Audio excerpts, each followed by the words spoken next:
Foi. Olá, boa tarde, sejam todos e todas muito bem-vindos, alunos, alunas, pesquisadores, advogados, outros profissionais da área jurídica, enfim, todos que estiverem acompanhando a gente nessa transmissão pelo YouTube. Temos a grande satisfação de receber hoje aqui nesse evento virtual, no canal do Programa de Pós-Graduação em Ciência Jurídica da UEMP, Universidade do Norte do Paraná, o professor doutor Salo de Carvalho e a professora doutora Sâmia Moda Cirino. De modo particular, para mim, é uma grande alegria poder ajudar na coordenação desse evento, com a participação desses professores e pesquisadores que eu tanto admiro há bastante tempo, né?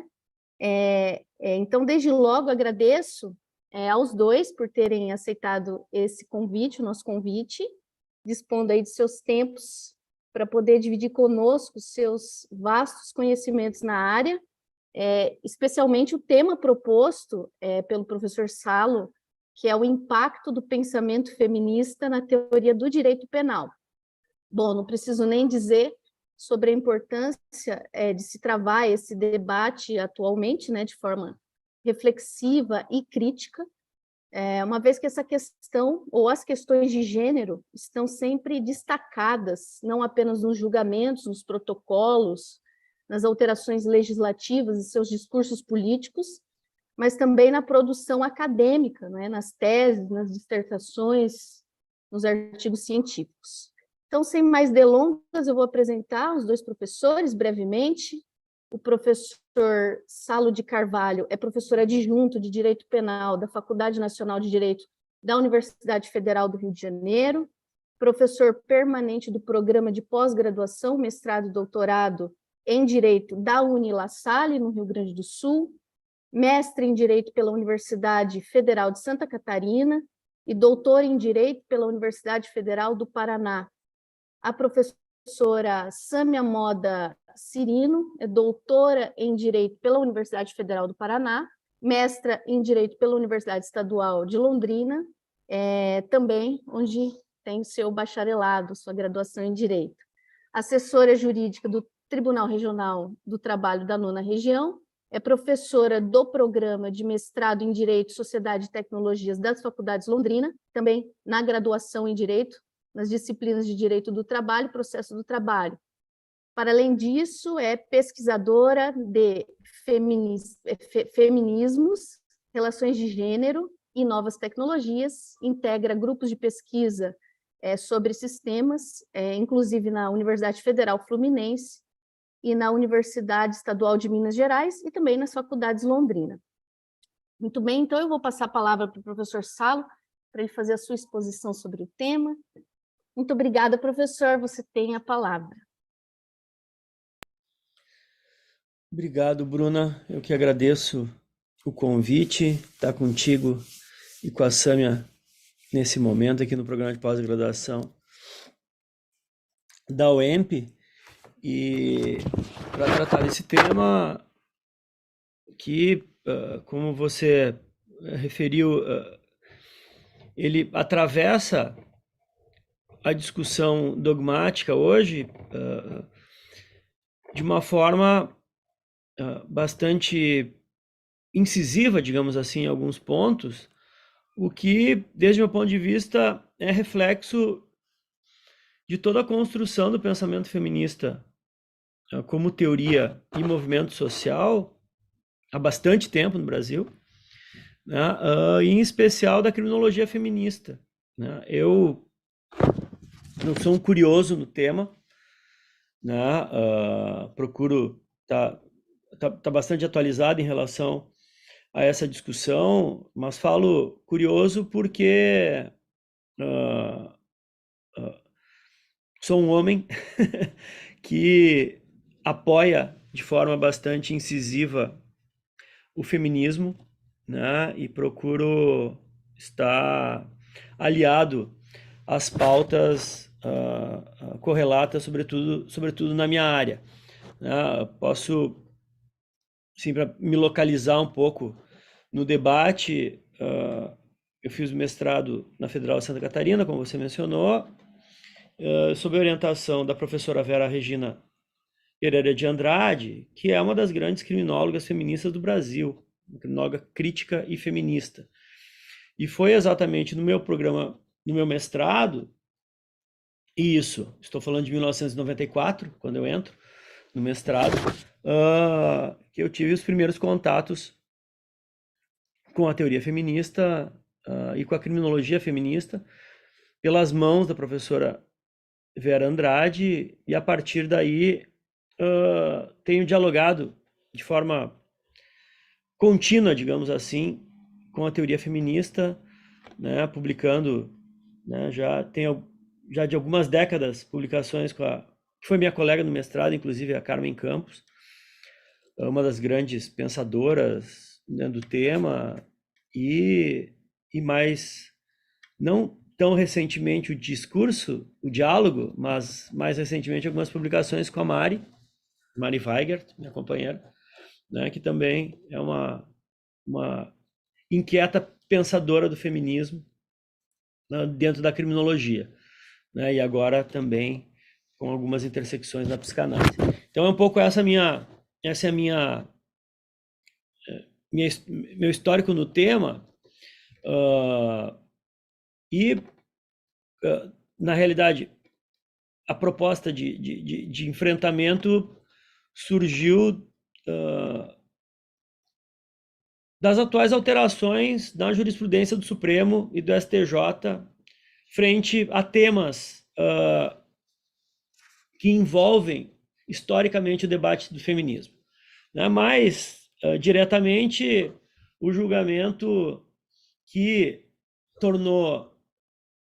considerou ilegítima a defesa da tese da legítima defesa da honra nos crimes de feminicídio, né?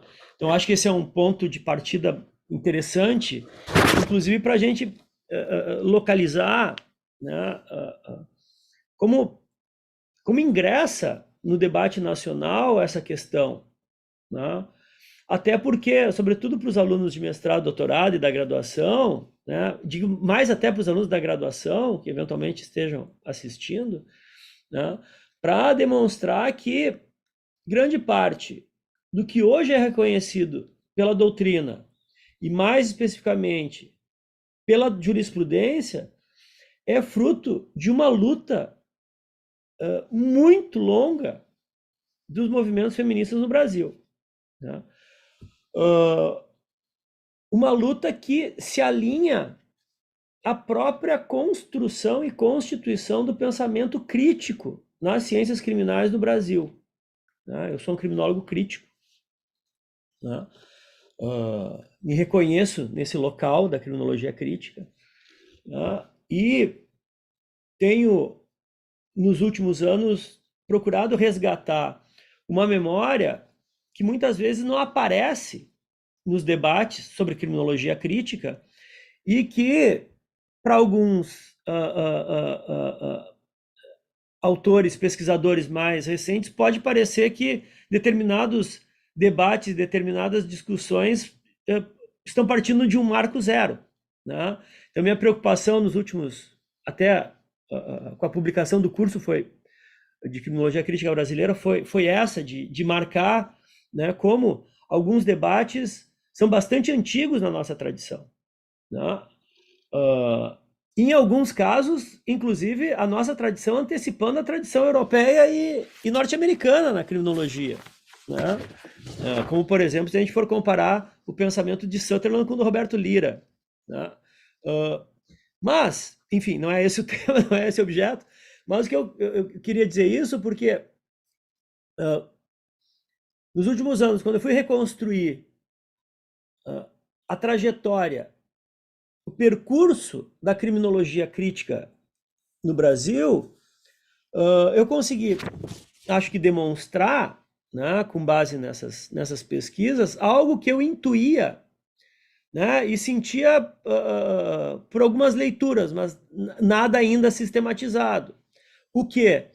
Que a criminologia crítica nacional, ela nasce junto com a criminologia feminista. Os debates que envolvem construção da criminologia crítica no Brasil são debates que já anunciam, desde o seu nascedouro, na década de 70, uma dimensão de gênero e uma dimensão de raça. Isso para tentar marcar já alguns pontos que eu acho importante para a gente ter de referência. Primeiro, são perspectivas, a criminologia crítica e a criminologia feminista, que tem um ponto de inflexão comum, que é o antipositivismo. E segundo, não há necessariamente uma oposição, uma divergência em termos epistemológicos, metodológicos e políticos entre criminologia crítica e criminologia feminista. O que há, em algum momento, mais recente, é um embate político-criminal acerca do uso estratégico ou não do direito penal para a tutela dos direitos das mulheres. Né? Essa é a grande questão que envolveu a criminologia crítica e a criminologia feminista nos últimos anos. Mas é uma questão recente e que não diz da história de um percurso comum entre feministas e criminólogos críticos no Brasil. Porque se a gente pegar essa década politicamente terrível, mas teoricamente incrível, que foi a década de 70,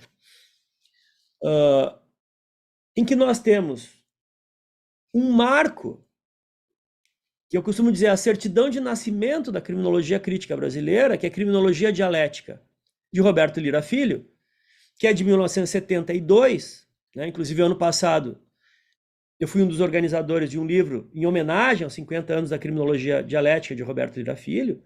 Esse é o Start, né, o grande ensaio de Roberto Lira Filho, que, para vocês terem uma ideia, né, antecipa muitas coisas que vai estar na nova criminologia de Walton Taylor Young. Aliás, o que é conhecido como texto inaugural da criminologia crítica mundial, que é a nova criminologia de Walton Taylor Young, é publicada em 1973, um ano depois da criminologia dialética de Roberto Lira Filho. Né? Só para que a gente... Isso para a gente colocar para baixo do tapete um pouco essa... Para baixo do tapete, não, na lata do lixo, na realidade, esse complexo de vira-lata que muitas vezes, né, nosso pensamento tem em relação ao pensamento do Norte. Né? Mas a partir dessa primeira fase, né, que eu nominei como fase ensaística da criminologia crítica no Brasil, nós temos uma fase sistematizadora com Juarez Cirino dos Santos, né, a partir de meados da década de 70, né, com a sua trilogia Criminologia Radical, As Raízes do Crime, e a criminologia da repressão, criminologia radical e depois a raiz do crime, né, em que se estabelece um debate, logicamente, que muito centrado na perspectiva de classe, na questão macroeconômica que envolve a questão criminal e a questão penal, mas no mesmo período, iniciam-se as pesquisas em criminologia feminista no Brasil. Né? Inclusive, dá para perceber uma certa diferenciação entre a perspectiva dos criminólogos críticos, né? Juarez Cirino dos Santos, Roberto Lira Filho, Nilo Batista, Juarez Tavares menos, porque sempre foi mais um penalista crítico do que um criminólogo crítico, mas sempre dialogando muito com a criminologia crítica. Né? E o início de pesquisas empíricas de criminólogas críticas e feministas no Brasil. Né? A gente pode, assim, muito rapidamente falar de Teresa Miralles, Esther Kozovsky, Julita Lengruber, Wanda Kappeler, Elizabeth Susequinde, Yolanda Catão, né? Que são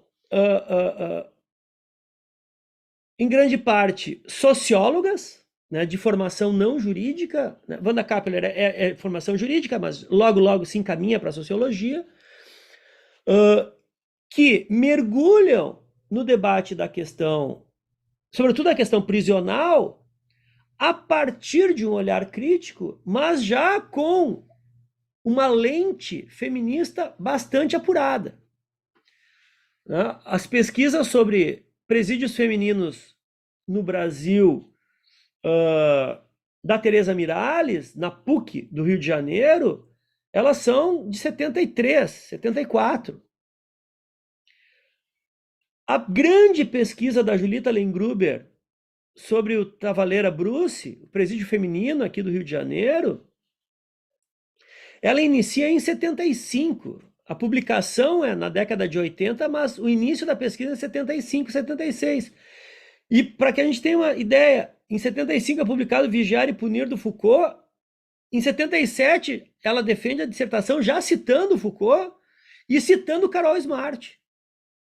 Né? No último capítulo, fazendo uma leitura feminista da questão penitenciária já em meados de 75. Né? Isso é muito, muito relevante e muito bonito na trajetória, né?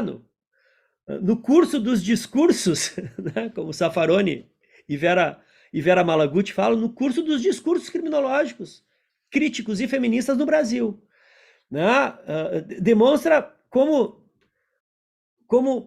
os nossos pensadores, os nossos pesquisadores de referência, que são referência para nós até hoje, e felizmente, na sua maioria, ainda ativos, pesquisando e publicando, Julita Lengruber, né, Wanda Kappeler, né, Elizabeth Susekind, todas, né, Esther Kozovsky, não tão ativa, mas né, ainda discutindo temas de vitimologia, né, como essas mulheres, né, conseguiram, muitas vezes de forma, inclusive, intuitiva,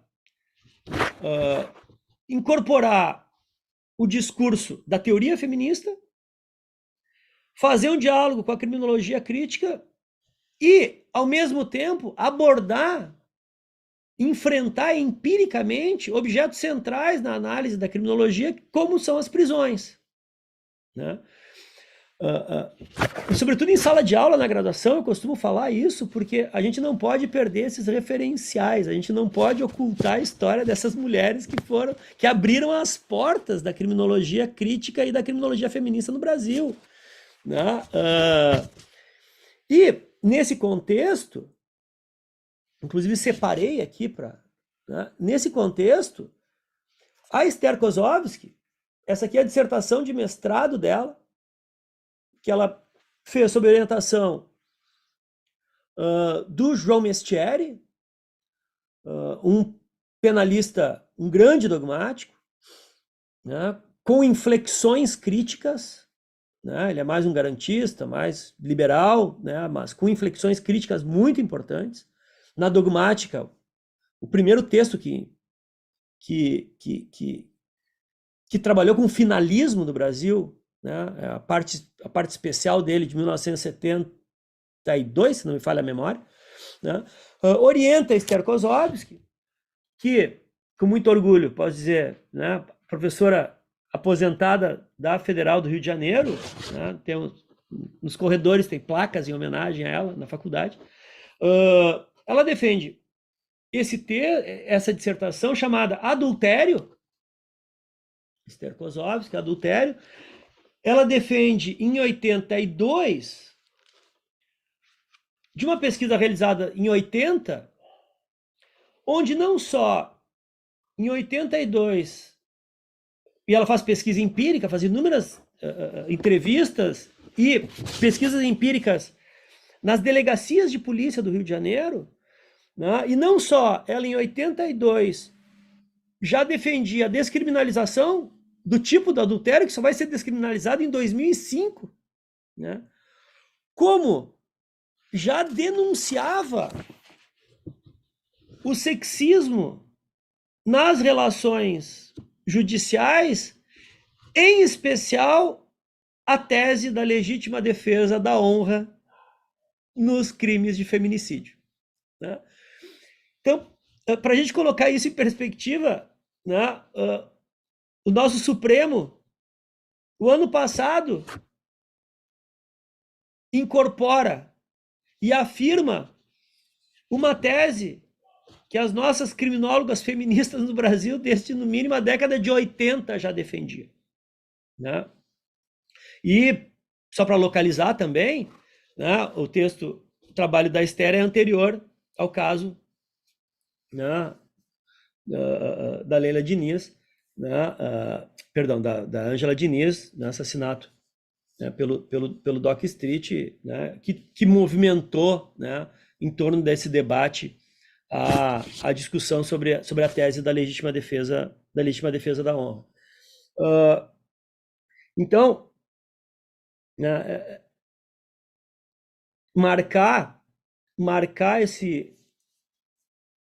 essas fundadoras, né, me parece fundamental, sobretudo para isso, para a gente não achar que essa discussão ela sai de um marco zero de debate, de compreensão, né?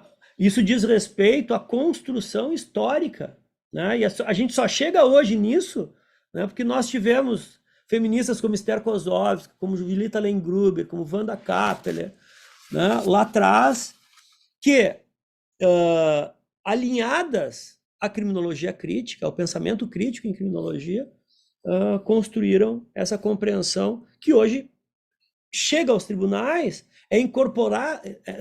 uma compreensão que é incorporada pela jurisprudência e que também possibilita a construção de um saber dogmático, né? Então,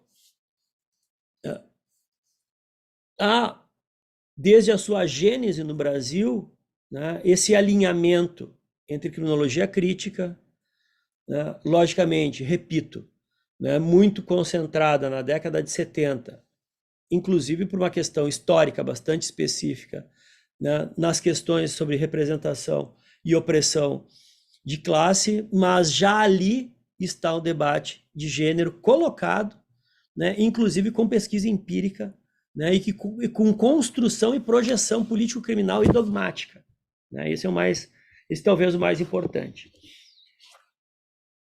Menos a questão racial.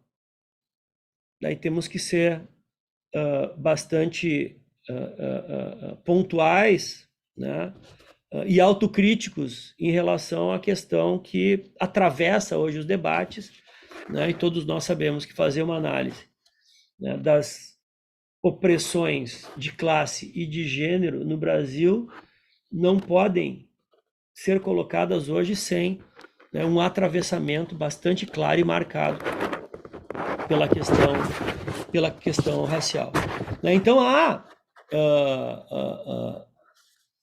nessas três dimensões, né, e que me parece a Angela Davis consegue fazer uma espécie de síntese desses movimentos sociais e dessa construção teórica, né, já no início da década de 80, né, incorporando a teoria crítica, né? Se a gente pega Angela Davis, foi aluna de Marcuse e foi estudar com Adorno em 1967 na Alemanha, né? Então é uma pensadora da teoria crítica, né? Uma pensadora da teoria crítica que incorpora o debate criminológico, que incorpora o debate feminista, que incorpora o debate racial, né? E se transforma hoje numa grande referência, né, nas interseccionalidades em matéria de ciências criminais, né? E, sobretudo, me parece que consegue sintetizar muito essa ideia de que se criminologia crítica não é nada mais do que teoria crítica aplicada ao campo das ciências criminais, criminologia feminista não é nada mais do que teoria feminista aplicada ao campo das ciências criminais.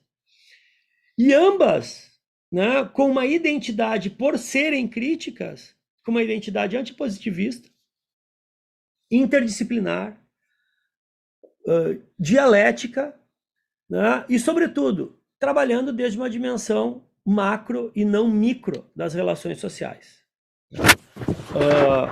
O pensamento feminista em criminologia conseguiu operar uma das grandes rupturas. Eu costumo identificar 3 grandes rupturas com o positivismo criminológico. Positivismo criminológico centrado numa perspectiva microcriminológica, focada no indivíduo, no criminoso, né? E, sobretudo, uma perspectiva patologizadora. Né? Isso, né, é bastante evidente, eu não preciso, né, problematizar aqui o positivismo criminológico, sobretudo nas suas raízes, né, que é a raiz da própria criminologia. A criminologia, como ciência, nasce como criminologia positivista na Itália. A primeira grande ruptura, e isso não em ordem cronológica, apenas em ordem lógica, né, eu diria que foi a do Sutherland, quando identifica nos crimes de colarinho branco que a criminalidade não é um atributo da pobreza e nem uma condição dada pelos efeitos da pobreza. Isso está na segunda conclusão da tese do Sutherland, publicada na American Sociological Review em 1940, no artigo The White Collar Criminality, né? Tá muito pontuado. Ele afirma isso e demonstra empiricamente. Ou seja, o que Sutherland faz nesse momento é dizer que também os autores das leis, os empresários morais, as classes altas produzem delito. Sutherland universaliza o crime no espaço público. Ele vai dizer, o criminoso não é esse ser abjeto, hediondo, esse bárbaro que ingressa na civilização atavicamente, retoma um selvagem e pratica um delito. Não. O crime não é um atributo de determinadas pessoas, né? Não só as classes baixas da pobreza, os miseráveis praticam delitos, mas também as classes altas que produzem as leis. Esse foi um avanço incrível, embora, repito, 10 anos antes, Roberto Lira, pai, na tese Economia e Crime, que ele defendeu como livre docência na Faculdade Nacional de Direito, ele tenha, não empiricamente, mas intuitivamente, antecipado muitas coisas do Sutherland. Justiça seja feita aqui ao nosso mestre Roberto Lira. Mas essa foi essa primeira grande ruptura, desde o meu ponto de vista. Essa universalização do crime no espaço público. E o que a criminologia feminista faz é ainda mais radical. Porque ela vai dizer que não só, como Sutherland demonstrou, o crime está presente no espaço público, mas o crime está presente no espaço privado, dentro do lar, rompendo também com aquela imagem positivista do criminoso como um indivíduo esteticamente feio, abjeto. A criminologia positivista, ela cria uma estética do mal. E o que a criminologia feminista vai demonstrar é que o criminoso, sobretudo esses crimes mais horrendos, que causam mais repulsa social, como o feminicídio, e o estupro, ele é realizado por pessoas do convívio, para pessoas que habitam esse espaço que, na modernidade, foi vendido como um espaço de proteção e tutela, que é a casa.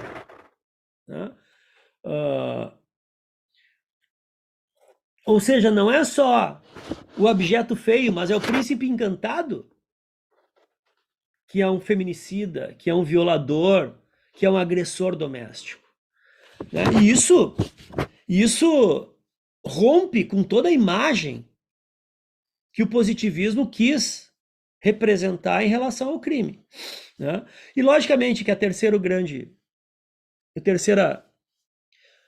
A terceira grande ruptura, repito, não em ordem cronológica, mas em ordem lógica, desde essa construção que eu estou querendo fazer, é da criminologia crítica, quando demonstra que não só todas as pessoas, no público e no privado, cometem crimes, mas também o Estado, como ente protetor, com as suas instituições, viola direitos. Né? E daí toda análise macro que vai fazer a criminologia crítica em relação à violência policial, à violência, né, penitenciária, as opressões que são reproduzidas pelos órgãos do Poder Judiciário, do Ministério Público, da advocacia, né, como nós, agentes do Estado, atores, produzimos e reproduzimos violência. Né? Então, esse legado que a criminologia feminista traz é esse legado antipositivista que se alinha à criminologia crítica. E como compartilhadora, digamos assim, do método da criminologia crítica, o que a criminologia feminista, né, produziu nos últimos anos é aquilo que a gente poderia chamar de dogmática crítica criminologicamente orientada. Porque também o pensamento tradicional, o pensamento positivista nas ciências criminais, operou uma falsa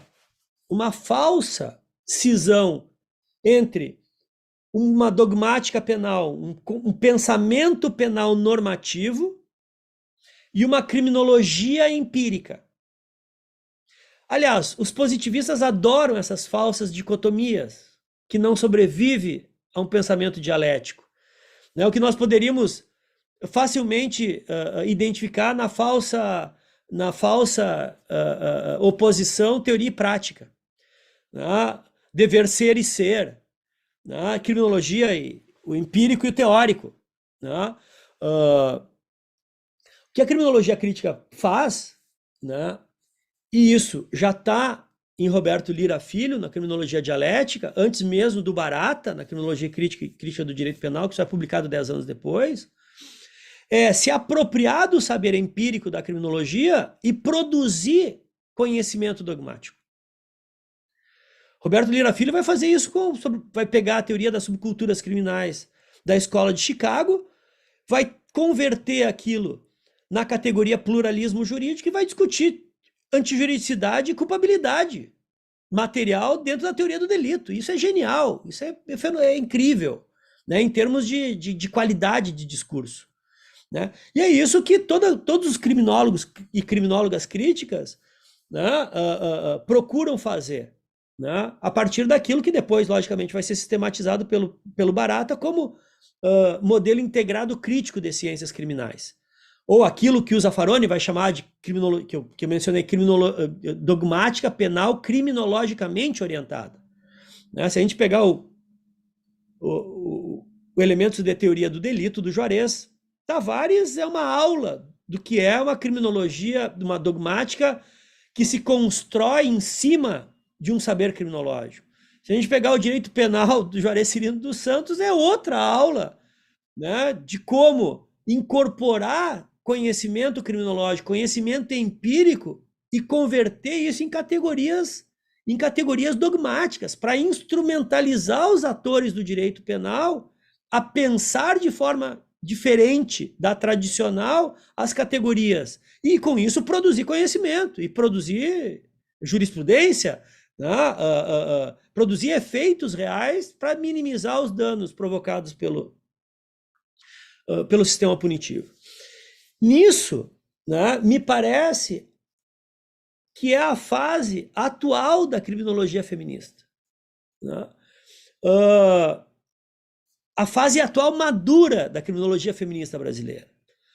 Porque várias feministas, né, ao longo nas últimas 2 décadas, já estavam, né, bebendo do saber criminológico feminista, reconhecendo, né, as violências estruturais do patriarcado, reconhecendo como, sobretudo, o judiciário reproduz, né, misoginias, naquilo que a gente poderia chamar de misoginia judicial, como o judiciário interpreta de forma misógina, né, as situações da mulher como agente do delito ou da mulher como vítima do delito. Né? A gente sabe, sobretudo nos crimes sexuais, né, como se construiu historicamente o olhar dos juízes sobre a mulher vítima dos crimes sexuais. Né? Como as feministas, nas últimas décadas, transformaram esse conhecimento em saber dogmático. Eu acho assim que a grande maturidade do feminismo criminológico, do feminismo crítico no Brasil nos últimos anos, foi a publicação desse trabalho, que é Manual de Direito Penal com Perspectiva de Gênero, que é organizado pela Carmen Campos e pela Ela Vieco Volkmer de Castilho. Inclusive estava tendo uma homenagem a ela na UNB ontem. Né? Que é, de forma organizada, né, em estilo manual, que é o que é consumido e que circula na academia, sobretudo na graduação em Direito, uma construção analítica do direito penal a partir das suas principais categorias, desde uma leitura feminista. Né? A Bruna sabe, eu voltei a lecionar a parte especial agora. Né? Fazia algum tempo que eu não lecionava a parte especial, voltei agora esse semestre. E, coincidentemente, Penal 4, que inicia, né, em crimes contra a dignidade sexual, né, e esse trabalho, né, no caso,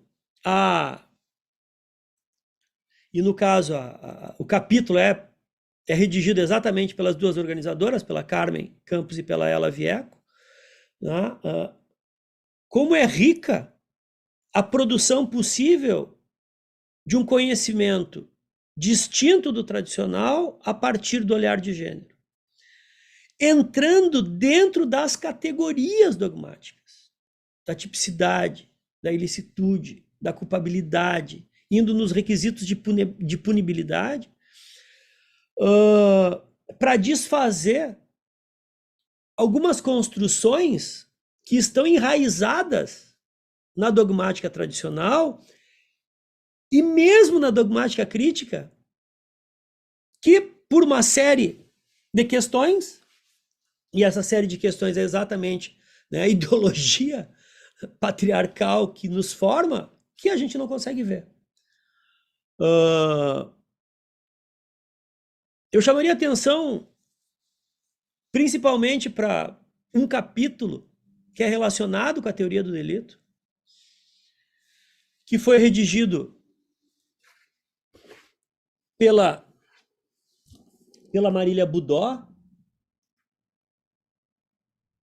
e pela Carolina Ferreira, Budó da UFSC e Carolina Ferreira do IDP de Brasília, que é sobre crimes omissivos.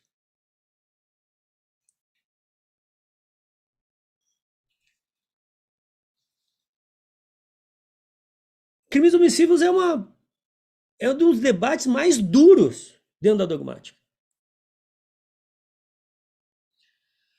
Sobretudo os crimes omissivos impróprios, a questão da causalidade nos crimes omissivos impróprios. E parece que a gente tem que fazer um esforço hercúleo para dar conta de toda a teoria penal que já foi produzida em cima disso para poder falar.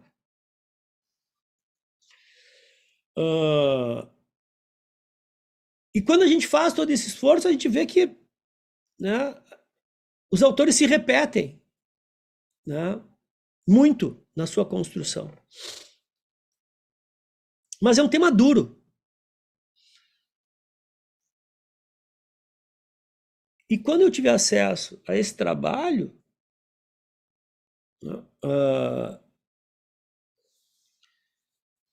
eu me dei conta de como estava viciado o meu olhar. Porque a partir de um caso concreto, de uma análise de caso, um estudo empiricamente orientado, empiricamente referido, as autoras questionam uma estrutura básica, que é o conceito de garantidor desde a perspectiva feminista, para demonstrar como a dogmática projeta na mulher uma qualidade de cuidado muito superior ao homem, o que acaba lhe imputando, lhe criminalizando pela omissão imprópria, numa extensão que não alcança os homens. Por exemplo, os deveres de cuidado das mães em relação aos filhos, né, que se tornam diferentes, né, pela leitura sexista que tradicionalmente a dogmática fez em relação aos pais, o que acaba destinando uma resposta penal muito mais severa às mulheres do que aos homens. E para finalizar, até porque eu já estou falando demais, aqui falei mais do que eu pretendia, né? E é isso, Sâmia, que eu estou aprendendo com a Bruna, trabalhando com ela e escrevendo agora, né, sobre prisão preventiva e os substitutos da prisão domiciliar, né, como há essa dupla, um desdobramento dessa dupla criminalização da mulher, né, como essa misoginia judicial incorporada às estruturas decisórias confere um tratamento muito mais rigoroso para a mulher, seja ela vítima, seja ela autora do delito, né, o que produz sobrecriminalizações. As exigências são maiores, os requisitos são maiores, tudo por força dela romper, não só com a norma jurídica, mas com a norma de cultura, né, e a expectativa social que se cria em torno dela. Bueno, era mais ou menos isso, Bruna, Sâmia, que eu queria, enfim, algumas questões que eu queria trazer para o debate, que é um debate que, enfim, demandaria muito mais tempo, né, para a gente poder debater, mas seriam essas as observações que eu queria pontuar para a gente iniciar o debate.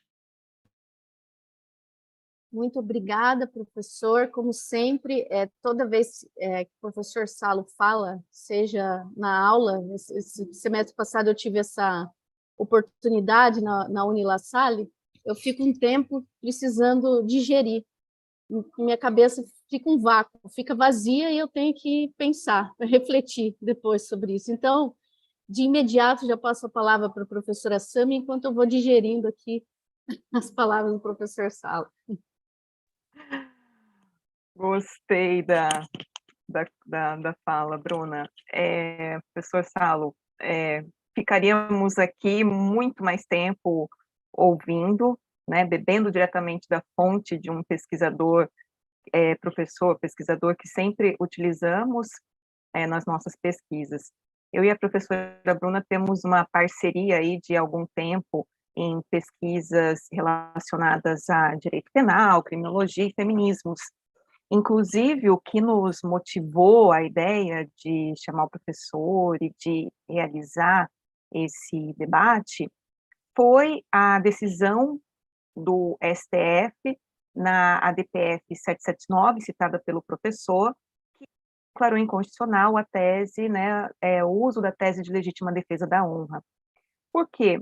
Antes dessa decisão definitiva do STF, ano passado, a professora Brunel, temos em coautoria um artigo publicado na Revista de Direito da Universidade Federal de Minas, um artigo exatamente analisando, como o professor diz, aí, um estudo empiricamente dirigido sobre a liminar que tinha sido deferida nesse processo.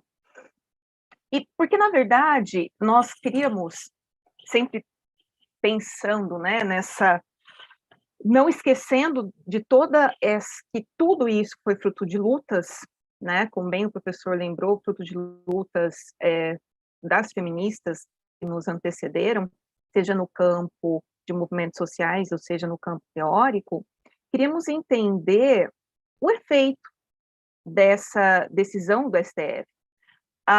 Haja vista, então, nós fazemos ali inicialmente uma distinção entre o efeito simbólico do direito penal e o direito penal meramente simbólico.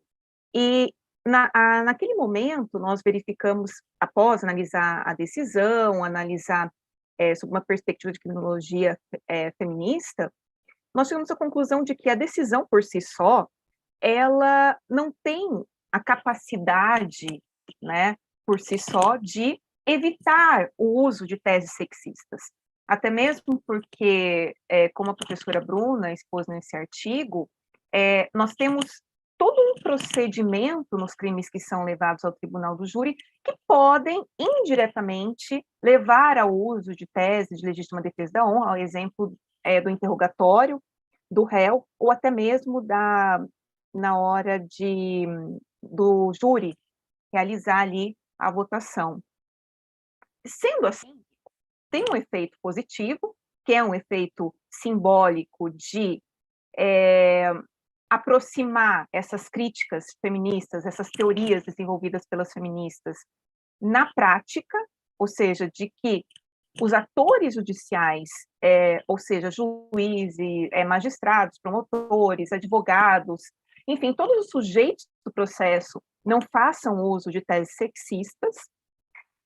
Porém, a questão, feita essa análise, feito e obtido esse resultado, desse efeito simbólico, dessa decisão, nós tivemos que continuar a pesquisa. Então, o que precisa para haver efetivamente um abandono, né? Efetivamente não se use a tese de legítima defesa da honra?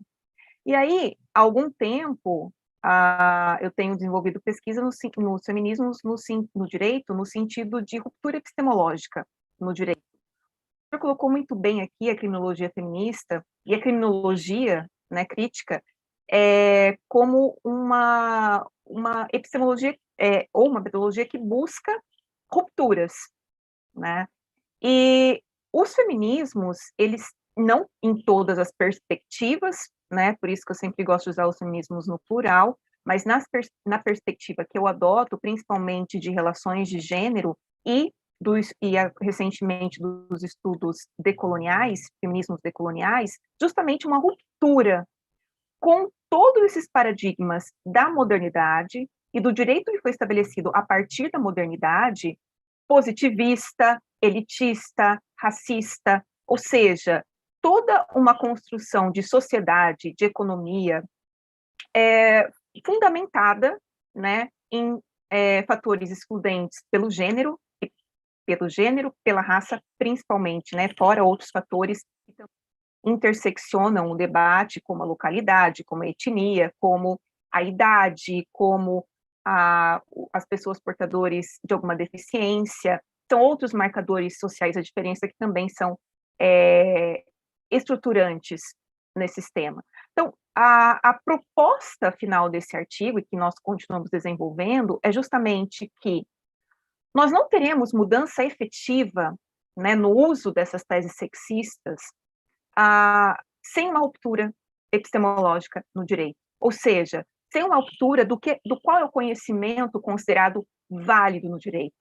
Não esse conhecimento que foi construído a partir da modernidade, e sim um conhecimento capaz de desvelar todos esses fatores de diferença que compõem ali a nossa sociedade, e buscar, então, epistemologias que consigam superar essas vulnerabilidades.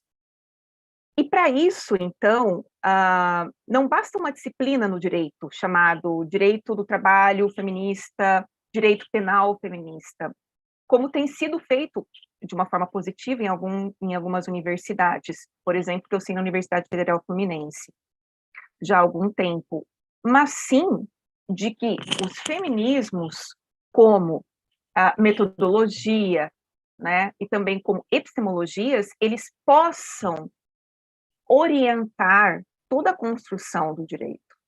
Não pode ser algo isolado, tem que ser uma nova, né, um novo conhecimento jurídico válido, feito também por essas pessoas que foram excluídas da construção dessa epistemologia moderna do direito, que são as mulheres, as pessoas negras, as pessoas de outras etnias, as brancas do norte global. Ou seja, somente dessa forma, um magistrado, uma magistrada, um advogado, né, conseguirá entender que não faz sentido algum utilizar uma tese sexista para a defesa do seu cliente. Lógico que todas essas críticas feministas, de algum modo, elas começam a acirrar, vamos dizer assim, a tensionar, eu gosto de usar o termo tensionar sistemas, né? Essas críticas feministas, essas teorias começam a tensionar sistemas, tanto é que recentemente temos essa decisão do STF, dessa DPF, nós temos o protocolo de julgamento com perspectiva de gênero, nós temos mais recentemente a modificação do Estatuto da OAB para inserir a perspectiva de gênero ali como uma das medidas disciplinares. Todavia, isso são estratégias, podem ser utilizadas para tensionar o sistema e, com isso, trazer ao espaço público e aos espaços deliberativos esses debates, que por muito tempo, como o professor colocou, ficaram reclusos ao âmbito privado, né, nessa duplicidade e distanciamento que a modernidade fez da esfera pública e da esfera privada. Então, nesse sentido, é que nós temos envolvido a nossa pesquisa, e até hoje, antes da palestra, conversava com a professora Bruna justamente para desenvolver a questão de que, nos feminismos, nós sempre temos que ter cuidado para que a crítica não seja absorvida pelo sistema de uma forma estratégica e contrária. Então, os feminismos, eles não podem ser utilizados para fomentar o punitivismo, não pode ser utilizado para confirmar, reificar, reforçar a tese de que o inimigo é o homem. Haja vista que nós também temos os estudos das masculinidades.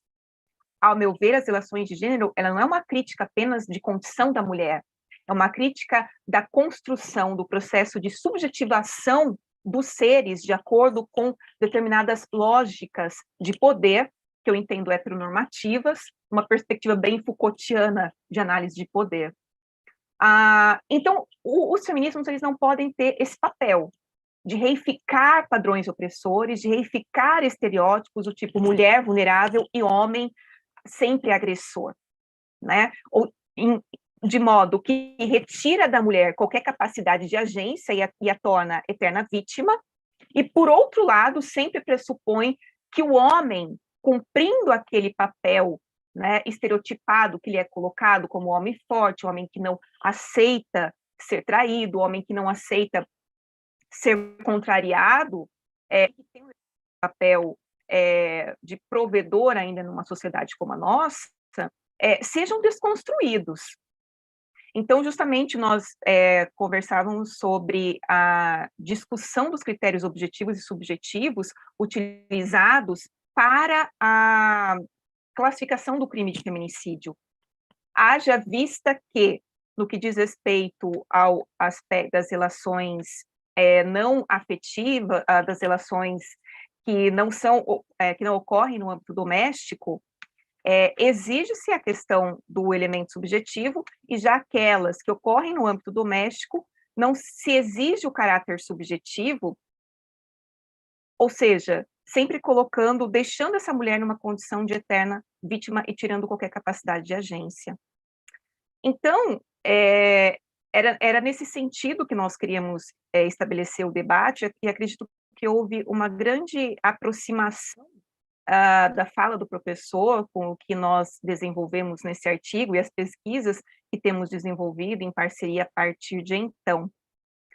E sendo assim, eu coloco de novo para o debate a palavra para a professora Bruna. Muito bem. Obrigada, professora Sâmia. já sabia quão valorosa ia ser a sua contribuição e como seria possível fazer esse diálogo com o pensamento muito bem articulado do professor Salo, e nessa perspectiva de crítica criminológica e construção de uma dogmática penal criminologicamente orientada, né? Quer dizer, de forma crítica. Eu queria pontuar aqui, ou só acrescentar, me chamou atenção aqui, quando o professor Salo, ele coloca na sua fala, também isso está bem explicado no livro e no artigo que ele escreveu com a Mari, né, sobre criminologia feminista e criminologia crítica, e o ponto que a professora Sâmia trouxe sobre a colocação da mulher como eterna vítima, né, e essa presunção de vulnerabilidade, especialmente na relação ou nas relações domésticas, né, que não deixa de ser uma perspectiva, um retorno, uma ressignificação, talvez, de uma perspectiva positivista também, né? Quer dizer, você está, de fato, colocando, traçando um perfil. Então, a mulher, dentro das relações domésticas, íntimas de afeto, ela é a vítima e tem essas características. Então, a gente escapa dessa perspectiva macro que a criminologia crítica propõe, dessa ruptura, e retorna, de certa maneira, a um positivismo que o professor Salo já falou, já escreveu em algumas vezes, né, professor, sobre como o positivismo ele volta, né, mascarado, muitas vezes, com outras feições, e eu acho isso muito interessante. E, sobretudo, né, destacar que o sistema, ele de fato se apropria dessas categorias para se voltar, digamos assim, a resistir a algumas medidas que são voltadas à garantia de liberdades individuais, né? Hoje mesmo estava lendo a correção que o professor Salo fez, num artigo que a gente está escrevendo sobre a questão da prisão domiciliar, e achei tudo que ele fez ali genial, né, como sempre, e isso me chamou a atenção.